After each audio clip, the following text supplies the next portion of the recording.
May nilabas si Lenovo na bagong laptop para sa kanyang mga gaming lines. It's called the Lenovo LOQ. And this one is the budget level ng mga gaming laptops na nilabas ni Lenovo, which is geared towards sa mga gamers na medyo mas budget conscious. But sobrang pack ang kanyang mga specs dito inside. And ang starting price nitong LOQ 15IR-H8 na laptop na meron ko dito sa table would be starting at around mga 64,000 pesos. I'll be posting the price and the link on the description box below. But before you consider buying this laptop, pag-usapan muna natin after this quick intro.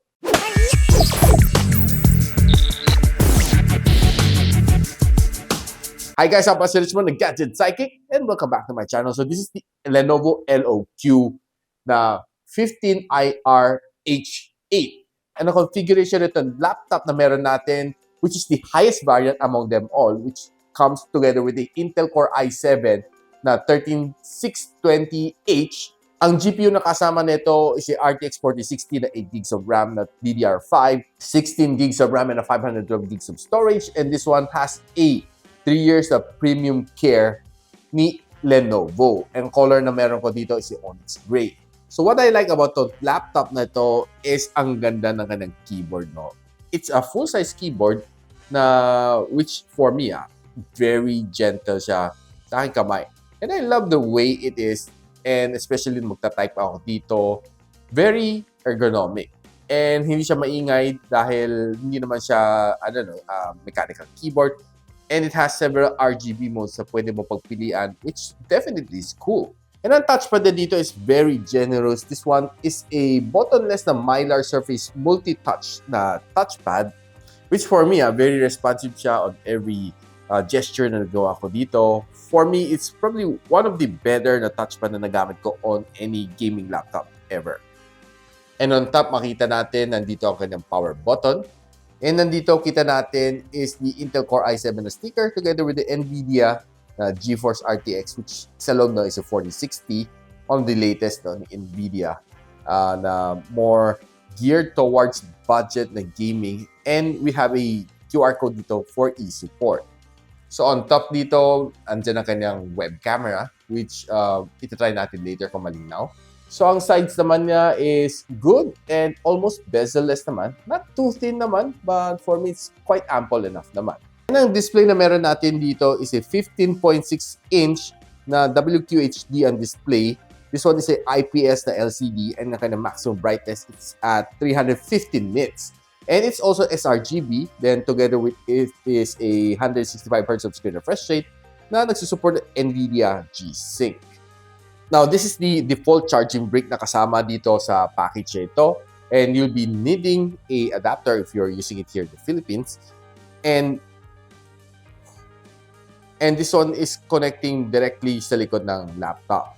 But you can always use another method, which is a 140 watts na USB Type-C should you have.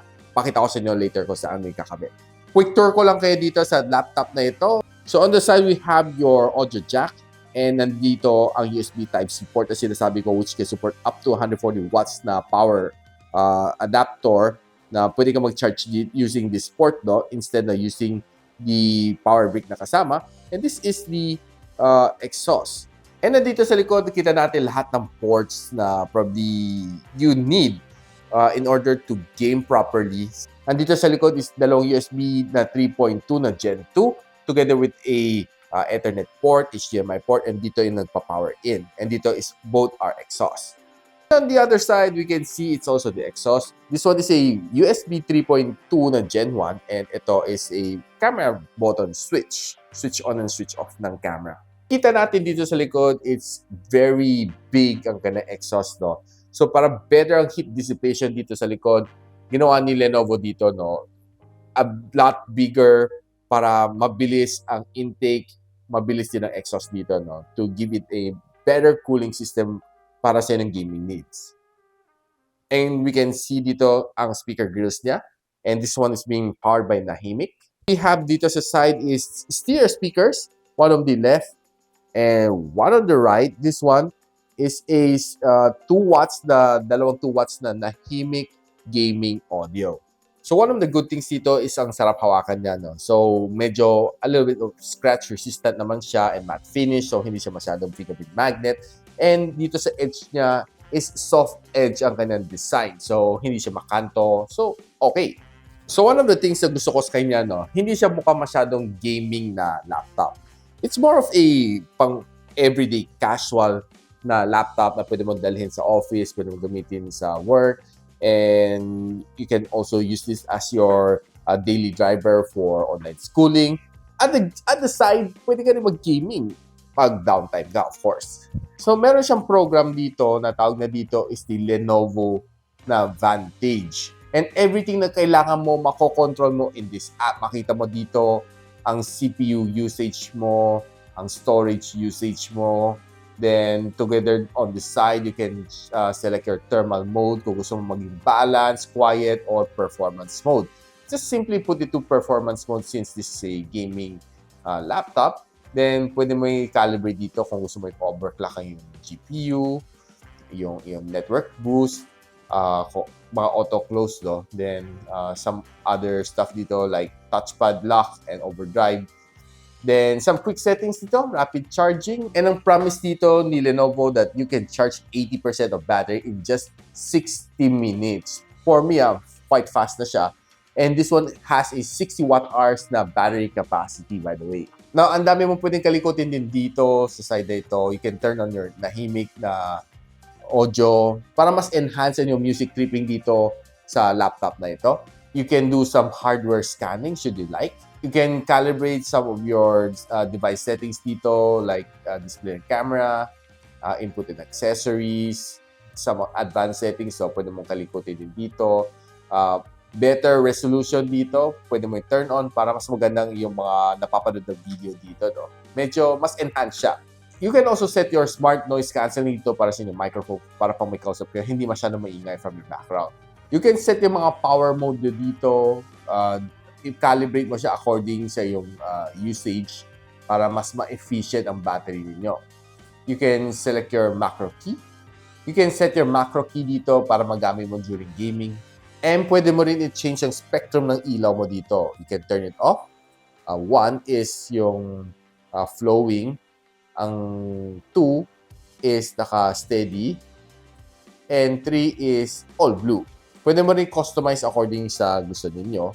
So, pwede mo gawin static, breathing, and other forms like wave. Depende sa gusto ninyo, no? Now, you can play with the function Q key. This one is to put it on silent na performance, auto performance, or you want to put it to the maximum performance. Depende sa inyo, no? Then, you can also set function R. You can also set function R para maging 60 Hz screen refresh rate. You can also set it to higher refresh rate dito using function R. There. Naka 165 na siya. So right now, let's just simply run dito sa 3D Mark na Speedway para makita natin, no, kung kamusta naman ang performance nito, what to expect from this laptop ni Lenovo.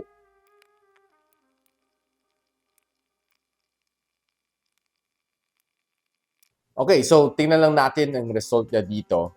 So, yung score natin, we have achieved a 2,682 ang score niya dito para sa kanyang GPU, no, which is a NVIDIA GeForce RTX 4064 laptop. So, pagdating naman sa Battlefield, upon setting it to 4040p, which is a 2K display, kaya na mag-achieve up to 90 plus na FPS. Now, if we play Apex Legend, 100 plus FPS ang kaya natin ma-attain.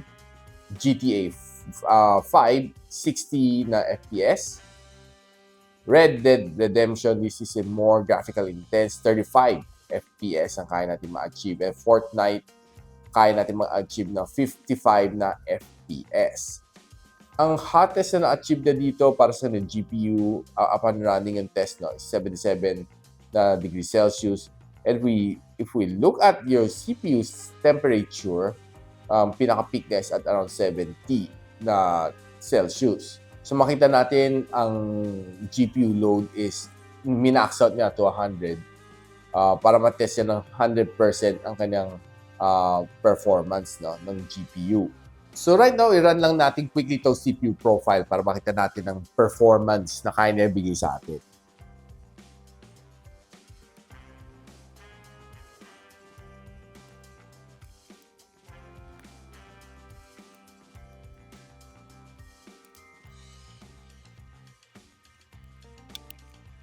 So basically, these are the score na na-achieve natin dito para sa kanyang CPU profile. And taking a quick look at the result, this is what I got from the CPU profiling that we just did.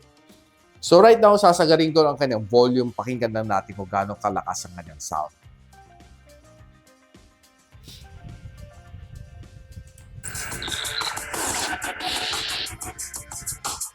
Hi guys, ako si the Gadget Sidekick and welcome back to my channel. I'm really excited na ipakita sa inyo itong Oppo Reno 9. Honestly, hindi ito lumabas sa Pilipinas. This is China roam release. And this one is just being priced at somewhere around 17,000 pesos for 8 gigs of RAM and 256 GB of storage. Normally, mga Oppo Reno.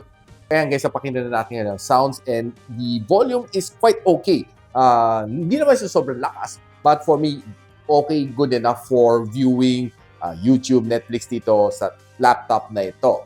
Now, if you're watching mga videos dito, like mga Korean novela, if you're watching mga basketball games dito, mga favorite movies, I would say, okay, maganda ka na display.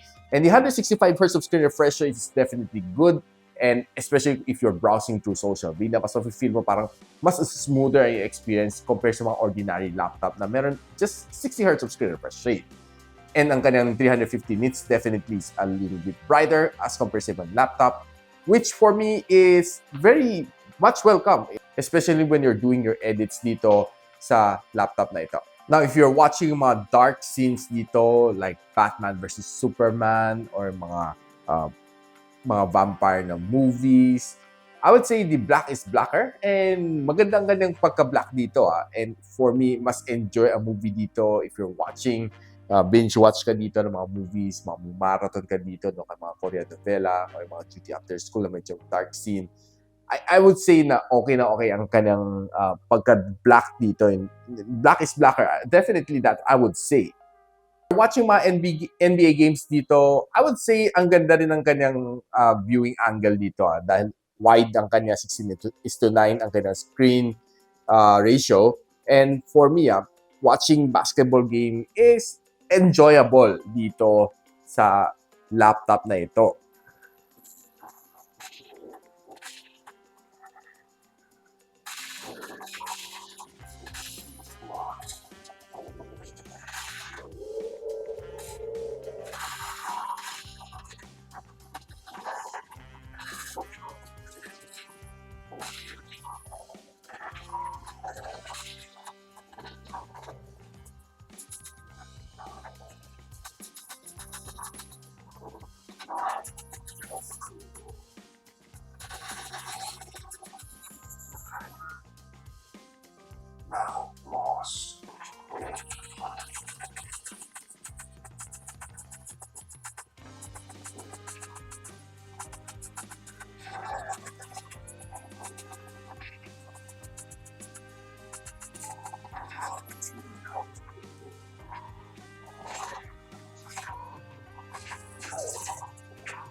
So after playing two quick games dito, Doom Eternal tsaka Asphalt 9 Legends, I would say na sobrang smooth naman ang kanyang graphics. No? So both of these games, okay. nag-enjoy naman ako, no? Siguro halos tigwa 1 hour ko sila nilaro. And probably one of the more enjoyable laptop na nagamit ko for laptop gaming. And this one's coming together with the all-new NVIDIA 4060, which is kaka-release lang halos kailan lang, no? Mga 2 to 3 weeks ago. Just makita natin review from other international tech bloggers na it's pretty much a very, very fresh and new GPU coming off from NVIDIA.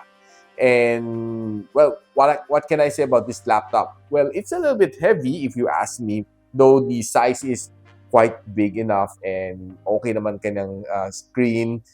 Very nice if you're watching videos, editing your favorite contents, or just playing your favorite games dito. Kaya naman i-handle.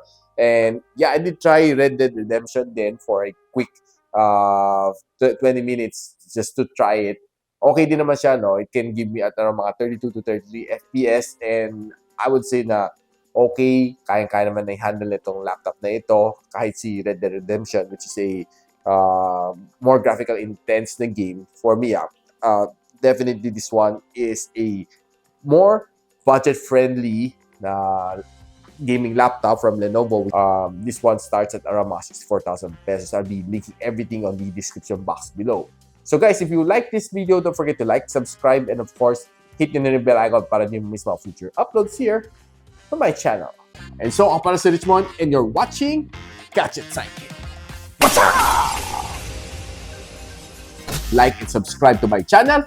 Don't forget to hit that notification bell. For one of my latest uploads, click the dito. And for one of my popular uploads, click here.